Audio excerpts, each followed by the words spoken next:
स्वागत है आपका हमारे चैनल बुद्धा टेल्स पर, जहां हम आपको सुनाते हैं ऐसी प्रेरणादायक और अद्भुत कहानियां जो न केवल आपके मन को शांति देंगी बल्कि आपके जीवन को एक नई दिशा भी दिखाएंगी। यहां हर कहानी आपको सिखाएगी जीवन जीने का सही तरीका और आपकी सोच को और भी सकारात्मक बनाएगी। तो अगर आप भी अपने जीवन में बदलाव चाहते हैं तो इस सफर में हमारे साथ जुड़िए। आज की कहानी है मस्त रहना सीखो, एक जीवन बदलने वाली प्रेरणादायक कहानी।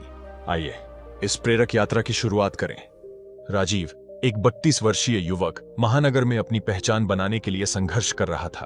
उसका सपना था कि वह अपने छोटे से गांव के नाम को रोशन करे और अपने परिवार को एक ऐसा जीवन दे सके जो उन्होंने कभी नहीं देखा था। लेकिन उसकी जिंदगी में सिर्फ संघर्ष ही संघर्ष थे। ऑफिस में उसे हर रोज नए टारगेट दिए जाते थे जिन्हें पूरा करना किसी असंभव काम जैसा लगता।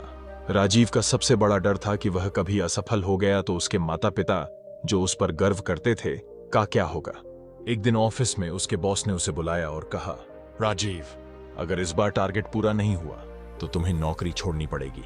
यह सुनकर राजीव अंदर से टूट गया। उसी दिन घर लौटते समय राजीव एक बुजुर्ग व्यक्ति से टकरा गया। वह व्यक्ति साधारण लेकिन करिश्माई व्यक्तित्व का था। उसने राजीव से पूछा, बेटा, क्या बात है, तुम इतने परेशान क्यों हो? राजीव ने अपनी सारी परेशानियां उस व्यक्ति को बता दी। बुजुर्ग ने मुस्कुराते हुए कहा, क्या तुम जानते हो, खुश रहना भी एक कला है। अगर तुम मस्त रहना सीख लो तो तुम्हारी हर समस्या हल हो सकती है। राजीव को यह सुनकर अजीब लगा। उसने पूछा, मस्त रहना, इससे मेरी समस्याएं कैसे हल होंगी? बुजुर्ग ने उसे अगले दिन मिलने को कहा। अगले दिन राजीव उस बुजुर्ग से मिलने गया। वह एक छोटी सी झोंपड़ी में रहते थे, लेकिन उनके चेहरे पर असीम शांति थी। उन्होंने राजीव से कहा, पहला पाठ है, हर परिस्थिति को स्वीकार करो। जो हो रहा है उसे वैसा ही होने दो। जब तुम उसे स्वीकार करोगे तो तुम्हारा दिमाग समाधान ढूंढने में सक्षम होगा। राजीव ने अपनी समस्या को नए नजरिए से देखना शुरू किया। उसने यह तय किया कि वह टारगेट पूरा करने के लिए खुद को दोषी ठहराने के बजाय प्लानिंग करेगा। राजीव ने महसूस किया कि उसका सबसे बड़ा दुश्मन उसका डर था। बुजुर्ग ने उसे दूसरा पाठ दिया, खुद पर भरोसा करना सीखो। डर केवल तुम्हारे मन का भ्रम है। जब तुम खुद पर भरोसा करोगे तो दुनिया की कोई ताकत तुम्हें रोक नहीं सकती। राजीव ने खुद को मजबूत किया और अपने ऑफिस का प्रोजेक्ट एक नई रणनीति के साथ शुरू किया। उसने टीम के साथ एक सकारात्मक माहौल बनाया।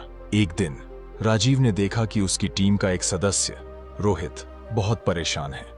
उसने उससे बात की और उसकी मदद की। बुजुर्ग ने उसे तीसरा पाठ सिखाया था, जब तुम दूसरों की मदद करते हो तो ब्रह्मांड तुम्हारी मदद करता है। रोहित की मदद करने के बाद राजीव की टीम ने एकजुट होकर काम किया और उन्होंने टारगेट को समय से पहले पूरा कर लिया।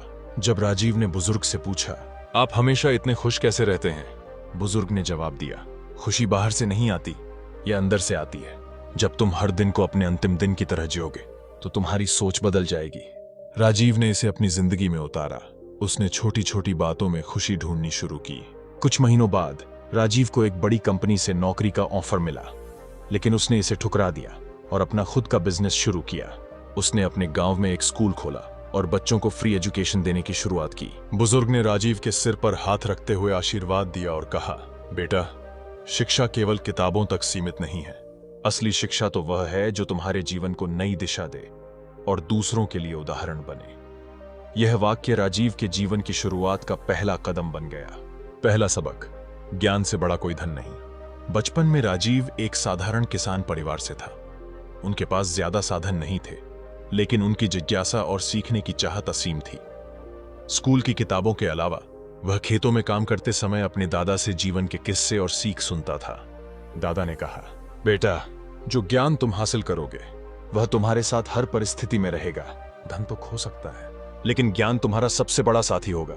इस बात ने राजीव को जीवन में कभी हार न मानने की ताकत दी। दूसरा सबक, असफलता ही सच्ची गुरु है। एक बार राजीव ने स्कूल में विज्ञान प्रदर्शनी के लिए एक प्रोजेक्ट तैयार किया। उसने अपना सारा समय और मेहनत उस प्रोजेक्ट में लगा दी, लेकिन प्रतियोगिता में उसे हार का सामना करना पड़ा। वह बहुत निराश था। तभी उसके शिक्षक ने उसे समझाया, राजीव, हारने का मतलब यह नहीं कि तुम गलत हो, इसका मतलब है कि तुमने कुछ नया सीखा।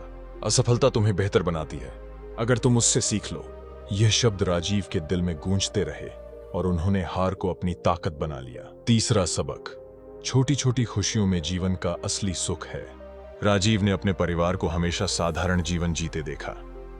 एक बार जब उनके माता पिता ने छोटे से त्योहार पर उन्हें मिठाई दी तो उन्होंने कहा, खुशियों के लिए बड़ी चीजों का इंतजार मत करो, छोटी छोटी खुशियां ही जीवन को खूबसूरत बनाती हैं। यह बात राजीव ने अपने जीवन का मंत्र बना लिया।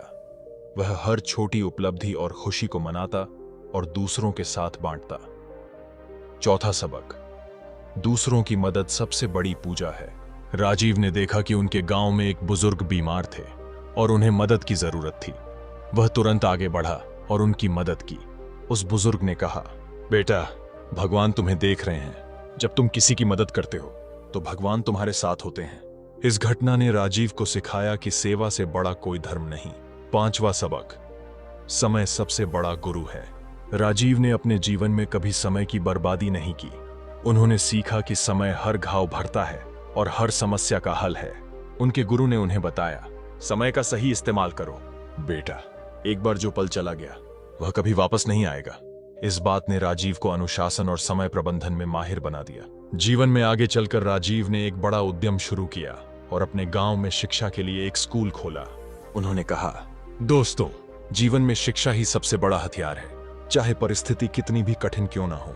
अगर आपके पास सीखने की ललक है तो आप हर चुनौती को पार कर सकते हैं।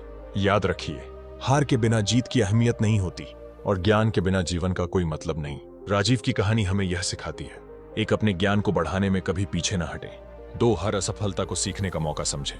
3, दूसरों की मदद करें क्योंकि यही इंसानियत की असली पहचान है। 4, समय का आदर करें और उसका सही इस्तेमाल करें। 5, छोटी छोटी खुशियों में जिंदगी का आनंद लें। आखिर में यही कहना चाहूंगा, जिंदगी का हर पल अनमोल है, उसे बेकार मत जाने दीजिए। इसे ज्ञान, सेवा और सकारात्मकता से भर दें। आपका अपना चैनल बुधा टेल्स इस तरह की प्रेरणादायक कहानियां आपके लिए लाता रहेगा। इसे लाइक करें, शेयर करें और हमारे साथ इस सफर में जुड़े रहें। अगली कहानी के लिए अपने सुझाव जरूर दें।